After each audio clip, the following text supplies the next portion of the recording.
Isang mapagpalang araw po, Sir Eric. Tawagin niyo na lamang akong Binibining Grace. 40 anyos na at naninirahan dito sa Capiz. Kasama ang aking asawa at 3 naming anak na hindi ko napapangalanan pa. Ang ibabahagi ko pong kwento ay hango sa totoong buhay. Karanasan po ito ni Lola Gracia kung saan kinuha ang aking pangalan. Taong 1960. Sa panahong ito ay palaging bantad si Lola Gracia sa init ng apoy mula sa lumang kusinilya gamit ang paborito niyang tulyase. Madaling araw pa lang ay maririnig na ang kalansing ng sandok at malutong na tunog ng talas ng talim. Unang isasalang ang malaking kaldero sa bato para sa mahabang pakuluan ng buto-buto na pinaghilapan ng laman.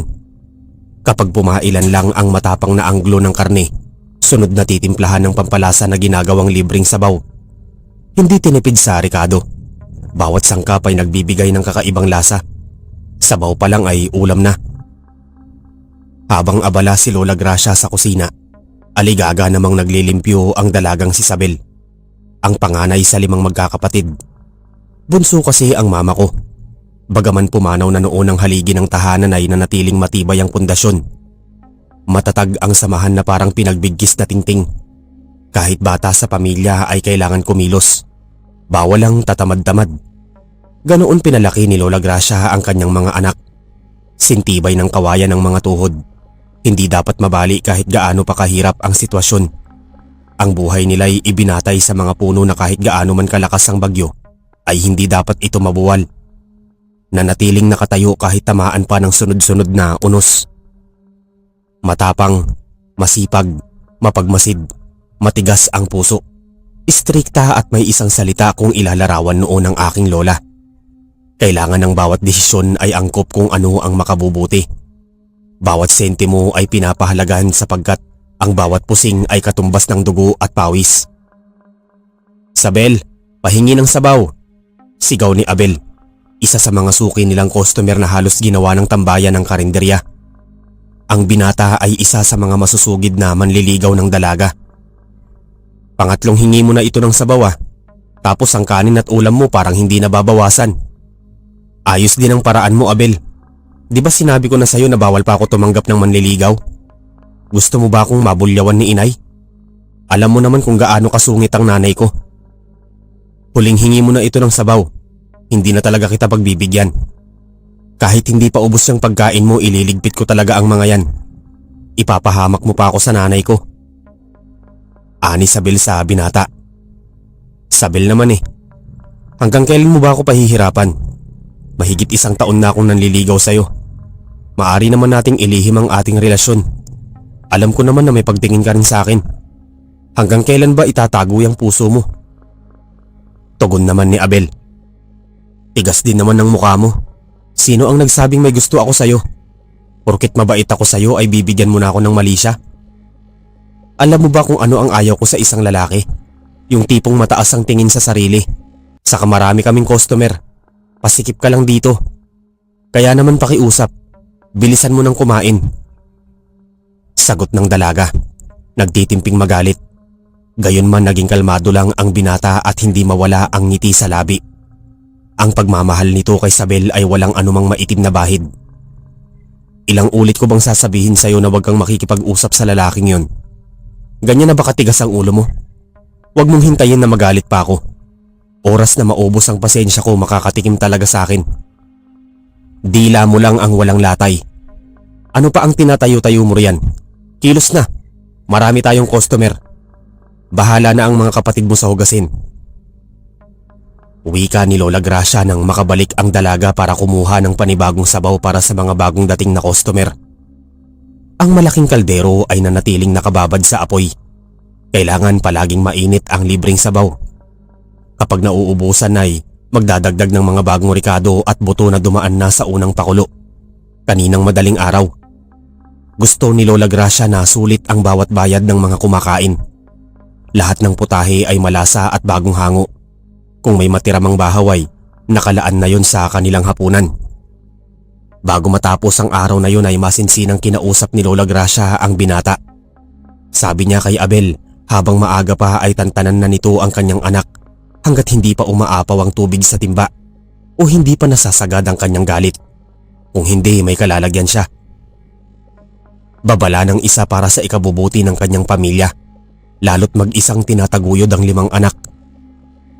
Aling Gracia, mahal ko po si Isabel at tapat po ako sa kanya. Pahintulutan niyo na sana akong ibigin siya. Malinis ho ang hangarin ko sa inyong anak. Pakiusap ng binata.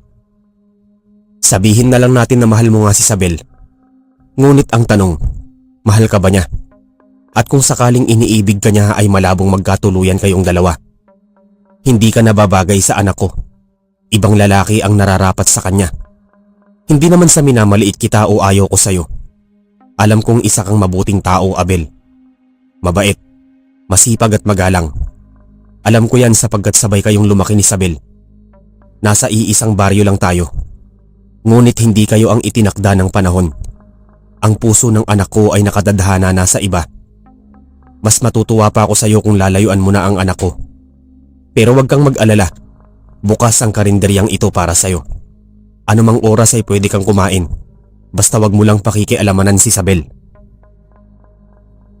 Rinig naman ng dalaga ang pinag-uusapan ng dalawa mula sa 1 metrong layo kahit na abala sa pagbibigay ng serbisyo sa mga kumakain. Ang matalas niyang pandinig ay sapat na upang malawan ng bawat detalye. Ang matagal nang ikinukubli sa puso ay tuluyang bumaon ng mas malalim at malabong maihayag upang maibsa ng sakit. Alam niya sa sarili kung ano ang isinisigaw ng kanyang puso at isipan. Nilalabanan ang sariling emosyon kahit nagdudulot yun ng pait. Ang layunin ay masunod ang ina, lalo pat alam niya ang tungkol sa itinakda ng magkabilang partido bago pumanaw ang kanyang ama. Sinusunod lang noon ni Lola Gracia kung ano ang huling habilin ng kabiyak bago malagutan ng hininga.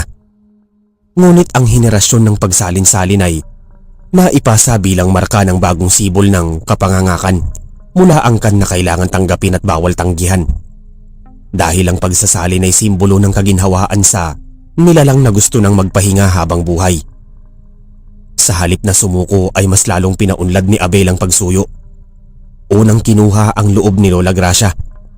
Nais patunayan ng banayad na pagsinta, kaya sinubukan na mag-akyat ligaw. Dinaan sa harana ngunit nauwi lang sa pagkabigo. Ni minsan hindi pinagbuksan ng pinto at bintana. Ni hindi nga dumungaw ang dalaga dahil bantay sarado ng ina. Sa ilang gabing pagkabigo ay porsigido pa rin si Abel makuha ang puso ni Isabel. Kaya balik sa dating estilo ang panliligaw. Pagkalipas ng ilang buwan ay isang pangyayari ang hindi inaasahan. Sa pagitan ng palubog na buwan at pasikat na araw ay aksidenteng nag-cross ang landas nila Isabel at Abel sa gitna ng tahimik na kalsada. Naglalakad sa malamlam na daan na napapaligiran ng makapal na talahib. Mag-isa noon na malengke ang dalaga at maghahatid naman ng 6 gulay ang binata lulan ng Kalabaw de Carreta. Yung ang unang tagpo na hindi kasama si Lola Gracia. Isabel, sumabay ka na sa akin. Patungo din akong palengke para maghatid itong mga gulay. Saad ni Abel. Salamat na lang. Mas gugustuhin ko pang maglakad. Tugon naman ni Isabel. Pinilit ng binata ang dalaga. Aniya, hindi naman umano ito malalaman ng kanyang ina. Kaya walang nagawa kundi ang sumampa sa kareta, katabi ang mga nakasakong gulay. Matapos mabili ang mga kailangan ay laking gulat ni Isabel nang makitang naghihintay ang binata sa entrada ng looban na tila sadyang naghintay. Nagawa pa nitong buhati ng mga pinamili niya. Tahimik lang ang dalawa sa paglakbay. Pinakikiramdaman kung sino ang unang magsasalita. Kinalaunan pa ulit-ulit yun nangyari. Hatid sundo si Isabel ng binata. Upang hindi mabisto ang lihim na pagkikita ay nagagawang bumaba ng dalaga sa talahiban kung saan abot tanaw ang tahanan. Ang bukang liwayway ang nagsilbing daan upang mamukadgad ang bagong sibol ng mga dahon. Ang talahiban, ang mapanglaw na paligid at malansang amoy ng palengke ang naging marka kung paano nabuo ang isang espesyal na pag-ibig. Napagtagumpayan ni Abel makuha ang puso ni Isabel. Naging lihim ang kanilang relasyon. Kahit patago ang kanilang pag-iibigan ay naging masaya naman ang dalaga. Sa tuwing nakalapat ang malambot na pisngi sa matipunong balikat, sakay ng kumakarag na kareta, ay lalong umaalab ang puso ng bawat isa. Sa mahigit 4 na buwan nilang relasyon ay nakagawa sila ng isang pagkakamali na magdudulot ng panganib sa bawat parte ng pamilya. Sa labis na pagmamahal ay nabuntis si Isabel. Alam niyang hindi niya yun maitatago sa matagal na panahon. Sa unang pagbuo ng dugo mula sa binhi ng binata, ay agad itong nalaman ni Lola Gracia. Sino ang ama ng batang nasa sinapupunan mo? Sabihin mo kung sino. Siya ba, Isabel? Siya ba? Tanong ni Lola Gracia kahit batig niya ang magiging sagot. Siya nga ang ama nitong dinadala ko, Nay. Mahal ko po si Abel at hindi ako makakapayag na paghiwalayin mo kaming dalawa. Nay, buong buhay ko ay naging tapat ako sa inyo. Ni minsan hindi mo ko narinig magreklamo. Sinusunod ko ang bawat utos mo. Kung nakagawa man ako ngayon ng mali ay hindi ko pinagsisisihan to. Ginusto ko to dahil mahal namin ang isa't isa. Di niyo ko mapipilit magpakasal sa lalaking ni minsan hindi ko pa nakita. At lalo hindi ko maatim samahan ng taong hindi ko naman mahal. Isang malakas na sampal ang nagmula sa kamay ni Lola Gracia. Yun ang unang pagkakataong nagawang sakta ng anak. Hindi ko matatanggap ang batang yan. Dapat siyang mawala. Kapag nalaman ng matatanda na buntis ka, lalo na ang pamilya ng lalaking nakatakda, siguradong mapapahamak tayo. Ani Lola Gracia na tila sintigas ng bakal ang damdamin. Nay, nagmamakaawa po ako sa inyo. Huwag niyo po itong gawin sa akin, Nay. Makakaya mo bang kitilin ang buhay ng isang batang walang kamuwang-muwang na hindi pa nasisilayan ng liwanag? Sariling laman at dugo ko ito. Makonsensya ka naman. Huwag mo kong daanin sa iyong mga paawa. Hindi sapat ang mga luha mo para lumambot ang aking puso. Hindi mo ba alam na isang malaking banta sa pamilya natin ang dinadala mo? Mamili ka, Isabel. Buhay ng batang yan o buhay ng mga kapatid mo. Oras na makarating sa pamilya ng nakatakda na nagdadalang tao ka, ay siguradong buhay ng bawat isa sa atin ang kabayaran. Kaya mag-isip kang mabuti, Isabel. Huwag mong hintayin na maging masama akong ina. Kaya ko magpakasama alang-alang sa inyong magkakapatid. Hindi ako magdadalawang isip na burahin sa mundo si Abel. Gusto mo bang ilahok ko ang bawat piraso ng buto niya sa sabaw? Kaya mamili ka, Isabel. Hihintayin ko ang sagot mo bago sumikat ang araw. Nay, hindi ko kailangan mamili. Bakit hindi na lang tayo umalis sa lugar na to? Manirahan tayo sa mas malayong lugar na hindi nila tayo makikita. Sa lugar kung saan ligtas tayo. Handa kong talikuran si Abel basta't mabuhay lang ang bata sa sinapupunan ko. Nahihibang ka na ba talaga, Isabel? Nabulag ka na ng pag-ibig. Kahit saang lupalo pa tayo magtago ay mahahanap pa rin nila tayo. Matalas ang kanilang pandama at pandinig. Gamit ang kanilang pang-amoy matutuntun nila tayo. Kaya walang silbi ang magtago. Ginagawa ko ito upang protektahan kayo. Tama na ang isang pagkakamaling nagawa mo. At ako ang tutuwid ng kamalian mo. Tandaan mo, Isabel, nalalapit na ang 18 kaarawan mo. Pagdating ng araw na yon, magaganap ang kasunduan ng dalawang pamilya. Ang pagkatao mo ay magiging pagmamay-ari na ng malaking itinakda sa'yo. Huwag mong lalabagin ang kasunduang yon. Dahil pinili noon ni Isabel na mabuhay ang bata ay nagpatikim ng bagsik si Lola Gracia. Sa mga sumunod na araw ay dinapuan ng karamdaman ng binata. Nagkaroon ng hindi malaman na sakit. Nagsimula sa maliliit na sugat hanggang sa mabulok ang isang kamay. Gabi-gabi ay pumapailan lang sa loob ng silidang matapang na amoy mula sa usok ng itim na kandila. Bagay na nagmula sa biktima na inihalo sa iba't ibang sangkap tulad ng puso ng hayop, bituka at ulo ng kambing na ginamit sa ritual sa ilalim ng black magic. Maririnig ang bawat pag-usal ng garalgal na boses na tila nagmula pa sa hukay. Ang hangin ay bumibigat at sa bawat pagdaloy ay rinig ang daing ng isang tao. Nay, pakiusap itigil niyo na po ang ginagawa mo. Huwag niyo pong pahirapan si Abel. Kung nasa sinapupunan ko ang lunas sa mga daing mo, handa na po akong ipalaglag ito. Kaya palayain niyo na po si Abel sa mga kamay niyo. Huwag mo siyang pahirapan pa. Maawa kayo sa kanya. Gagawin kong pantubos ang batang ito kung yun ang ikaliligaya niyo. Mabuti naman at nagbago yung isip mo. Pasalamat ka at hindi ko siya pinatay. Pinatikim ko lang siya ng kaunting sakit. Ngayong nakapagdesisyon ka na, hahayaan kong mabuhay si Abel kapalit ng buhay ng batang nasa sinapupunan mo. Lapit ka rito, Isabel, at mahiga sa kama. Naghalo ang luha at malagkit na pawis sa pisngi ng dalaga habang nakatihaya. Ang tensyon sa loob ng silid ay pumailan lang sa bagong siga na gamot na magsisilbing pagpapamanhid sa balat at kawalan ng malay upang hindi maramdaman ang sakit. Habang inihahanda ni Lola Gracia ang mga gagamitin sa pag-aborso ay biglang may dumating na panauhin. Isang pamilyang galing pang Panay. Pamilyarang presensya na tila nagpanginig ng kanyang mga tuhod. Mas lalong kinilabutan nung marinig ang matipunong boses mula sa matanda. "Kamusta ka na, Gracia? Pasensya ka na kung napaaga ang pagdalaw namin dito. Nais na kasing makita ng apo ko ang anak mong si Isabel. Napapanahon na siguro ang kanilang pagkikita." Bungad na wika ng matandang lalaki. Katabi ang isang makisig na binata at isa pang matandang babae. "Tatang Edong, Nanang Soledad." Tanging sambit ni Lola Gracia na nanginginig pa ang boses. Parang gulat na gulat ka yata sa aming pagdating. "Nga pala, Gracia, ito ang aming apong si Salvador. Iho, magbigay galang ka sa kanya. Siya ang ina ng babaeng mapapangasawa mo." Wika ni Nanang Soledad. Magalang naman magmano ang binata. Bukod sa may maamo itong mukha ay likas ang pagiging magalang.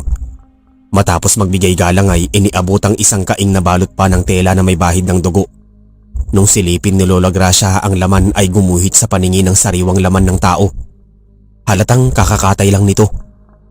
"Aling Gracia, sabi po ng mga magulang ko ibigay ko raw yon sa inyo bilang handog ng aming pagdalaw." Dagdag pa ni Salvador. "Maraming salamat dito, iho. Ipaabot mo rin ang pasasalamat ko sa iyong mga magulang." Sagot naman niya. "Teka lang, Gracia. May nagdadalang tao ba sa loob ng pamamahay mo? Nakakaamoy ako ng bagong sibol na binhi. Pwede ko bang malaman kung sino ang babaeng ito? Batid kong tanging si Isabel lamang ang angkop na mabuntis dahil nasa tamang edad na siya." Sabat na tanong ni Nanang Soledad. Nagawa pang suminghot sa hangin. Lumuhod sa harapan nila si Lola Gracia at paulit-ulit na humingi ng tawad. Aniya hindi niya umano nabantayan ng maayos ang kanyang panganay na anak. Nagpaliwanag na hindi siya pabor sa dinadala ng anak lalo't pangkaraniwang tao lang ang ama ng bata. Nangako sa harapan ng mag-asawa na hindi na umano sisikatan pa ng araw ang binhi. Naging mabalasik ang mga mata ng dalawang matanda. Mababakas ang puot at galit sa paglabag sa kasunduan. Pinagmukha noon ni Tatang Edong ang pagkakautang ng pamilya sa kanila. Sinagip daw nila noon ang buhay nilang mag-iina bago pumanaw ang kanyang asawa. Tandang-tanda pa noon ni Lola Gracia kung paano humingi ng tulong sa matatanda habang tinutugis sila ng mga tao upang patayin sa dating kanlungan bago napadpad sa isang tahimik na lugar sa Capiz. Dalaginding pa noon si Isabel nung mangyari yon. "Wala kang kwentang magulang. Hinayaan mo si Isabel mabuntis ng iba kahit alam mong nakalaan na siya sa aming apo. Sa tingin mo ba'y mapapalampas ito ng aming angkan? Malaking kaparusahan ang naghihintay sa pamilya mo. Ang kasalanan ng isa ay kasalanan din ng lahat." Mabagsik na wika ni Tatang Edong na may pagbabanta. "Patawarin niyo ho ako, Tatang Edong. Huwag ninyong idamay ang mga anak ko. Ako na lang ang parusahan niyo. Ako ang aako sa nagawang pagkakamali ni Isabel."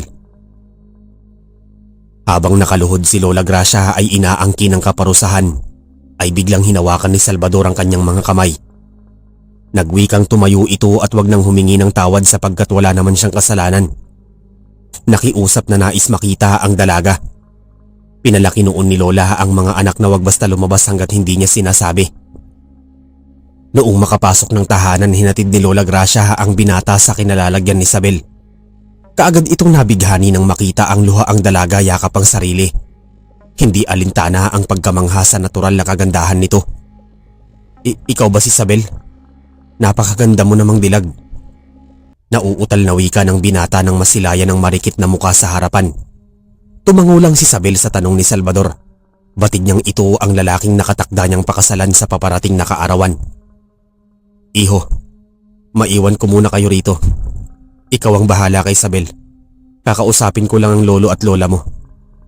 Ani Lola Gracia. "Sige po, Aling Gracia. Ako na pong bahala sa kanya. Saka wag po kayong mangamba.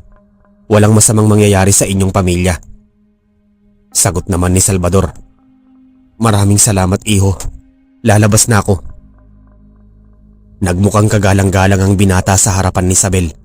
Nagawa pang humingi ng permiso na maupo sa kanyang tabi at maamong nagpakilala.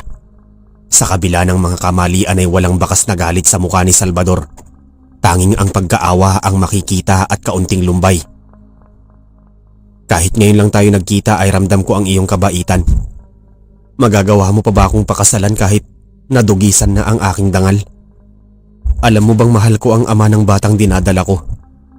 Handa kong isakripisyo ang bata, wag lang siyang mawala sa buhay ko. Maaaring pagmamay-ari mo na ang pagkatao ko, pero hindi kasama ron ang puso ko. Isa lang ang nilalaman nito. Pwede kita pakasalan at pakisamahan, ngunit hindi ko masisiguro na matututunan kitang mahalin. Patawad, Salvador, kung naging malupit ang mga salita ko. Nagsasabi lang ako ng totoo. Ani Isabel na walang tigil ang pagpatak ng luha. Kabigha-bighani ang iyong ganda, Isabel. Hindi kita pipilitin magpakasal sa akin. Hangad ko ang iyong kaligayahan. Handa rin akong magpakaama sa batang dinadala mo kung iyong gugustuhin. Isabel, kung mahal mo ang ama ng batang yan, malaya kang mahalin siya. Kakausapin ko ang aking mga magulang na ipawalang bisa ang kasunduan. Ngunit kung bibigyan mo ko ng puwang dyan sa puso mo, gagawin ko ang lahat upang ako'y ibigin mo. Bigyan mo lang ako ng kaunting panahon. Sagot naman ng binata at magilo na hinawi ang mga nangingilid na luha. Imposible ang sinasabi mo. Ngayon lang tayo nagkakilala. Alam kong mabuti ang iyong hangarin. Ngunit may nagmamay-ari na ng puso ko. Tulad ng sabi ko, maari mo kong maging babae, makatabi sa pagtulog at makasiping. Pero ang puso ko kailanman ay hindi para sa'yo. Patawarin mo ko, Salvador. Hindi ko sadyang sakta ng iyong damdamin. Sinasabi ko lang ang nilalaman ng aking damdamin. Samantala, kahit gaano man kahina ang kanilang pag-uusap ay hindi yun nakaligtas sa pandinig ni Aling Gracia at sa dalawang matanda. Mas lalong umigting ang galit sa dibdib ng mag-asawa. Pinasaringan pa ni Tata Edong at Nanang Soledad na kahit anong mangyari ay tuluyang kasunduan. Kailangan mabura sa landas nila ang sanggol bago ang nakatakdang seremonya. Batid nilang mahal ng kanilang apo ang dalaga. Nung magpaalam na ang mga bisita ay laking gulat ni Lola Gracia nang magpaiwan ng binata. Umayag naman ang dalawang matanda. Aniya mas mainam yun para makuha ang loob ng dalaga. Subalit lingid sa kaalaman nila, iba ang umaandar sa isip ng binata. Gusto ni Salvador na iligtas ang buhay ng sanggol at ang babaeng pumukaw ng kanyang atensyon sa unang pagtatagpo. Alam din niyang balak yun ilaglag ni Lola Gracia. Kaya naman hindi noon natuloy ang balak ni Lola mismong ang binata ang humiling na sagipin ang buhay ng mag-ina. Ngunit ang laman ng kaing ay hindi lang basta naging hapunan. Ginawang putahe sa karinderya. Ang mga buto at taba ay ginagawang sahog sa libreng sabaw na talaga namang nagustuhan ng mga parokyano. Tinangkilik at binabalik-balikan. Hinahanap-hanap ang kakaibang lasa ng sabaw. Sa isang linggong pananatili ni Salvador sa piling ni Isabel ay isang panibugho ang nabuo simula noong maghilom ang mga sugat ng isang uhaw sa pag-ibig. Alam ni Abel na si Lola Gracia ang sanhi ng pagkabulok ng kanyang kamay na agara namang gumaling. Matagal nang may bulong-bulungan sa lugar na isang bayarang mangkukulam ang may-ari ng kainan. Ngunit may iilan na hindi naniniwala. Anilay may mga tao lang talaga na nais pabagsakin si Lola Gracia, lalo na ang mga kakumpetensya sa negosyo. Ngunit lingid sa kaalaman nila ay higit pa doon ang nakatagong lihim ng pamilya na pilit ikinukubli para sa pagbabagong buhay. Simula nung gumaling si Abel at makitang may ibang kasama ang kasintahan ay nagawang sirain ang pamilya ng dalaga. Ipinagkalulo sa mga tao si Lola Gracia gamit ang imbentong salita na hindi umano'y hindi lang basta nang kukulam ang ginang, kundi isang mabagsik na aswang. Ang plano ni Abel ay makasama habang buhay ang mag-ina. Hindi niya yun magagawa hanggat may balakid sa pagitan nila. Si Lola Gracia ay isang malaking tinik sa kanyang lalamunan. Mas lalong tumindi ang panibugho nung makita na unti-unti nang nagkakamabutihan sina Isabel at Salvador. Sa maikling panahon ay nahulog na nga ang loob ng dalaga dahil ang taong nais niyang makita ang kusang lumalayo. Tila ramdam niya ang panlalamig nito. Isang araw nagulat si Isabel nang makatanggap ng sulat mula sa isa nilang customer. Galing yun kay Abel. Nung mabasa ang nilalaman ay abot tenga ang ngiti. Kinahaponan ay palihim silang nagkita sa isang tagpuan. Ngunit ang galak ay biglang napawi. Pinaratangan siya ni Abel ng pagtataksil. Ipinagpalit sa bagong lalaki na madalas nitong kasama. Nagbanta pa na pababagsakin ng kanyang ina at kung mahal pa rin siya ni Isabel ay kailangan umano nila magpakalayo. Ano ba ang pinagsasabi mo, Abel? Nahihibang ka na ba? Gusto mong magtanan tayo?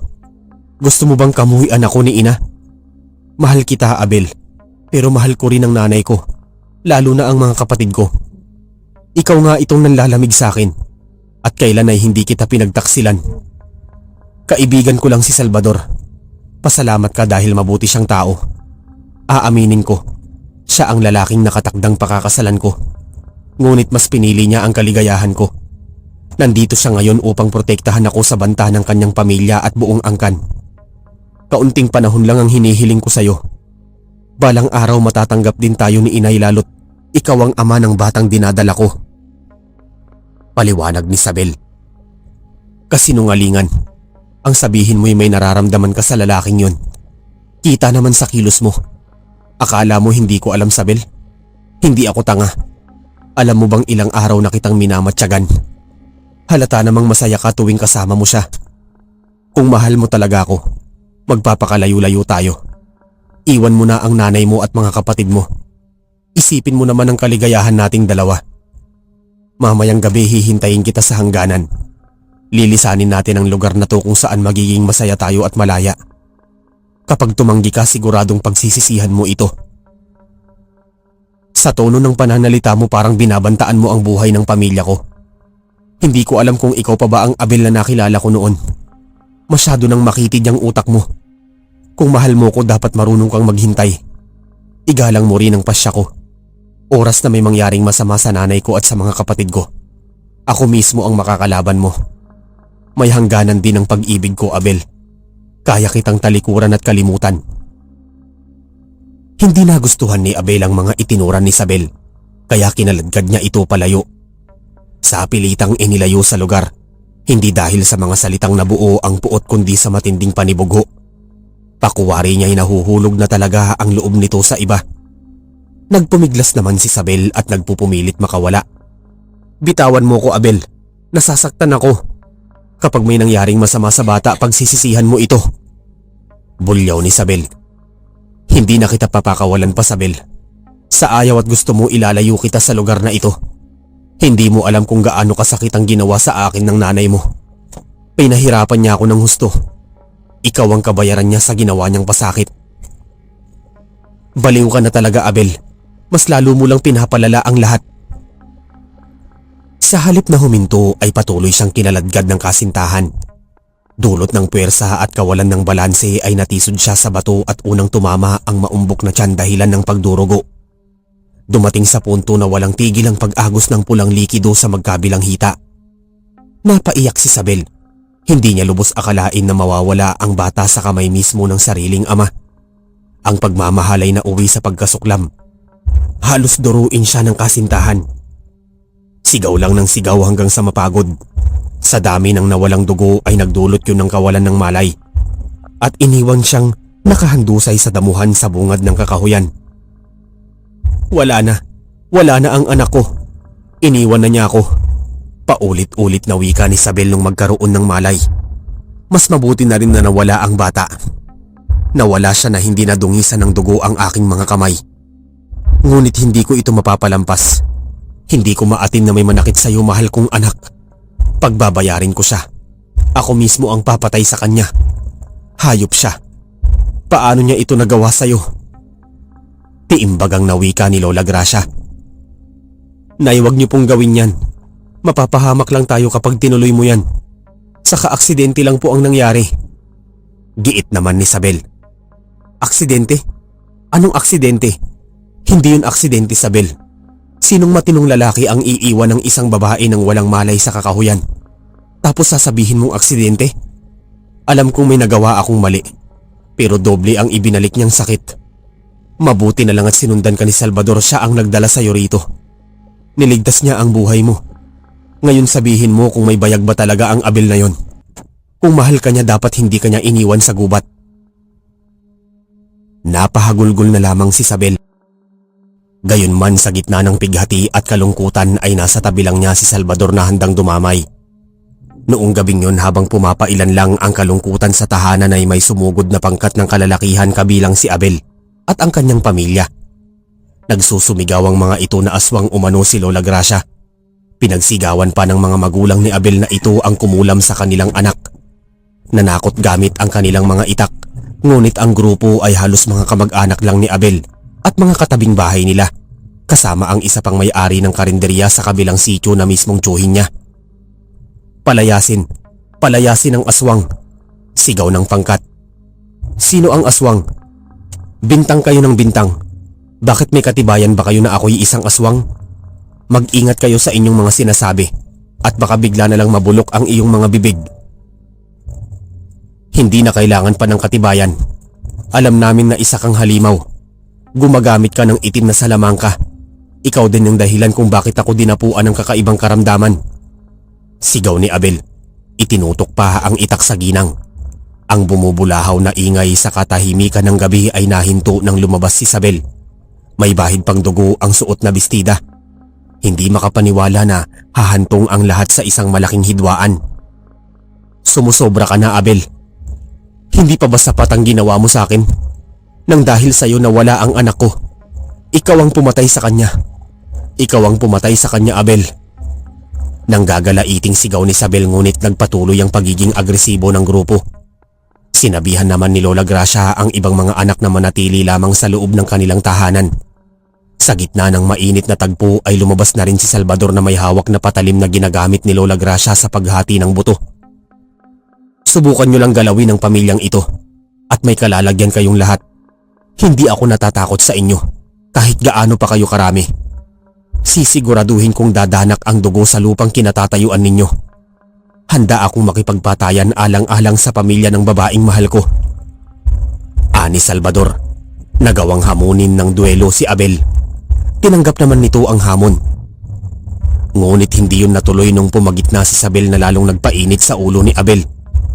Tinulak siya nito dahilan ng pagkadapa bago inundayan ng taga si Salvador na daplis namang tinamaan. Dahil sa nangyari kay Isabel ay hindi mapigilan ni Lola Gracia ilantad ang tunay na pagkatao. Balak niyang magpalit anyo bilang halimaw. Akmang nagsisimula ng tumulis ang kanyang mga kuko ay may bagong hukbo na dumating. Pinagtanggol nila ang pamilya ni Lola Gracia. Sila ang mga taong madalas kumain sa karinderya na may duguring aswang. Sa puntong yon, kumalma ang paligid. Humupa ang tensyon.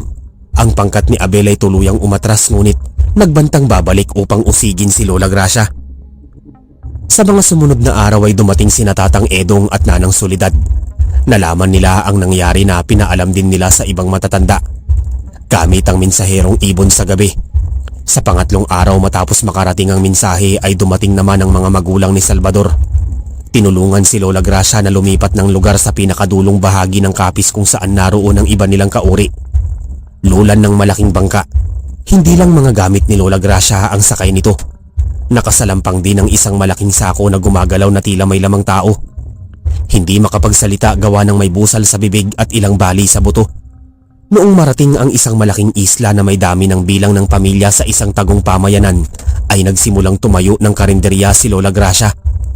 Bago pa man ito magbukas ay sa loob ng malawak na bantalan nakapatong ang katawan ng isang lalaki. Hubot-hubad at may laslas sa leeg. Isabel, sigurado ka bang ikaw na ang bahalang kumatay dyan? Hindi mo ba kailangan ng tulong ko? Tanong ng kanyang ina. Kaya ko na po to, Nay. Sisiguraduhin kong maayos ang pagkakahati ko sa bawat laman at walang masasayang na hibla. Marami-rami din ang makukuha natin ditong buto para sa libre ninyong sabaw. Nakangising sagot naman ni Isabel samantalang si Salvador naman ay inaayos ang huling parte ng paglalatagan ng mga gamit para sa magaganap na opening ng karinderya kinabukasan. Sa malaking tadtaran ay hawak ni Isabel ang makapal na kutsilyo at nakapatong ang ulo ng isang lalaki. Nang maipwesto ng maayos ay nakangising tinaga ang leeg dahilan para tumilapo ng ulo. Sunod na hiniwa ang tiyan at maingat na dinukot ang mga lamang loob. Pagkatapos ay pinagputol-putol ang mga buto para sa espesyal na sabaw ni Lola Gracia. na libreng ibinabahagi sa mga customer. Kahit may ngisi sa labi ni Isabel ay hindi maiwasan ang pagtulo ng kanyang mga luha. Ang kanyang kinatay ay ang mismong nasa loob ng sako na nagmula pa sa nilisan nilang lugar. At ang lalaking ito ay walang iba kundi si Abel. Palihim itong dinukot ng matatanda na pinamumunuan ni Salvador sa kalagitnaan ng gabi. Binugbog bago isinilid sa sako, pagkatapos ay dinala sa bangka bago naglayag. Ang katawan ni Abel ang ginawang handog kay Lola Gracia. Ang ulo nito ang mga ngatawan bilang tropeyo sa paparating na malaking kasalan nila Isabel at Salvador. Ang masaklap sa mga nangyari, ang dating nagmamahalan ay nauwi sa malagim at kagimbal-gimbal na pagtatapos. Dahil si Isabel mismo ang pumaslang at kumatay sa dating nobyo bilang pambayad utang sa paggawala ng bata sa kanyang sinapupunan. Bukod doon, kabayaran din yun sa pagbabanta nito sa buhay ng kanyang ina at mga kapatid.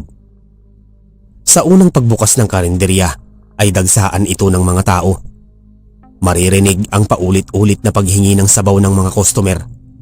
Pumatok ang bawat putahe, pati ang mga karaniwang taong naninirahan doon sa lugar ay nakatikim ng laman ng tao.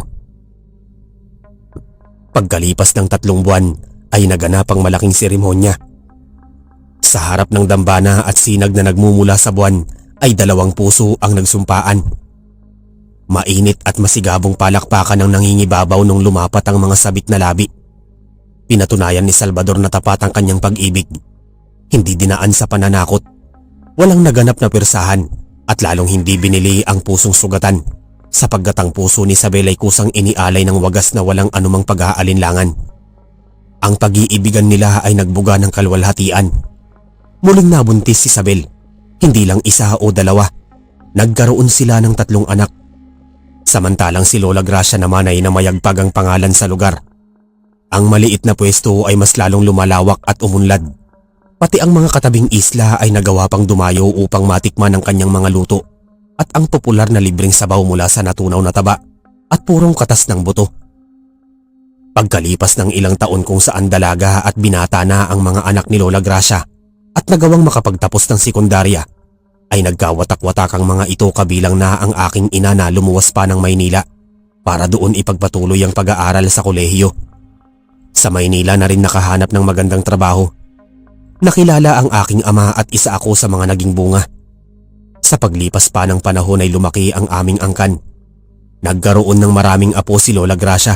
Upang maiwas sa gulo ang mga bata ay nagbagong buhay ang aking abuela. Pinatakbo niya ang karinderya sa malinis na paraan. At kung sakaling may manakit sa bilang ng aming pamilya, ang angkan ni Salvador na siyang tiyuhin ko ang bahalang maningil. Kinalaunan nanirahan kami sa isang bayan sa Capiz. Doon ako lumaki at nagkaisip. Namulat sa modernong panahon at ang mga alaalang ibinahagi sa akin ng aking ina sa kapanahunan ni Lola Gracia ay ginawa kong panuntunan sa buhay. Nagmarka sa aking isipan at hindi magawang kalimutan. Dahil sa bawat pagpatak ng dugo at paghihiganti ay may kaukulang dahilan. Hindi masamang pumatay kung ang isang tao ay karapat-dapat mamatay. Yun ang mga alaalang madalas kong marinig kay Tia Isabel bago siya sumakabilang buhay, kapiling si Lola Gracia. Ngunit ang karinderya kung saan nagbigay daan kung paano naging maginhawa ang aming buhay ay nagpatuloy sa aking henerasyon. Tulad sa nakagis ng buhay ng aking ina ay mayroon din kaming sariling karinderya. Ngayong kasalukuyang taon ako na ang namamahala sa aming negosyo. Mula sa aking mga kamay, nagmumula ang karagdagang puhunan. Hanggang dito na lamang po ang aking kwento, Sir Eric. Naway naibigan ninyo ang ibabahagi kong istorya na hango sa naging karanasan sa pinagmulan kong angkan na pinamagatang libreng sabaw ni Lola Gracia. Lubos na gumagalang at nagpapasalamat ang inyong masugid na taga-subaybay, Binibining Grace ng Capiz.